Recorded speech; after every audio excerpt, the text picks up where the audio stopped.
Welcome to the Salmon Runs YouTube. Enjoy the video.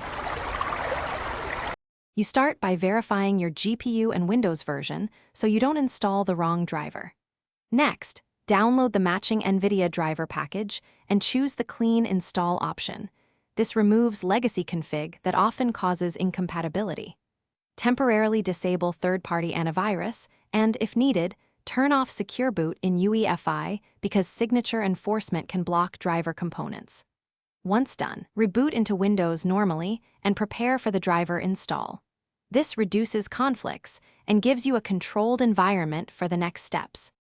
Run the Nvidia installer as administrator and choose Custom with Clean Install to overwrite corrupt files and registry entries. This addresses most compatibility flags.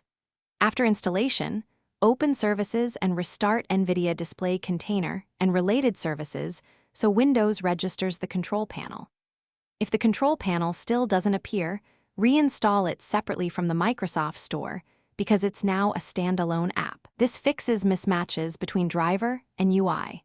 Make sure to reboot after these steps to let services and drivers initialize correctly. If you still see incompatibility, boot to safe mode and run display driver uninstaller to clean all Nvidia remnants because leftover files can block fresh installs. Then reinstall the driver and check Device Manager for code 43 or other errors. These indicate hardware or driver signing issues. If a recent Windows update triggered the problem, roll back that update or restore to a system restore point to recover a known good state. One key troubleshooting tip: keep a second GPU driver version handy so you can test older drivers quickly. Thanks for watching. Consider subscribing if we helped you.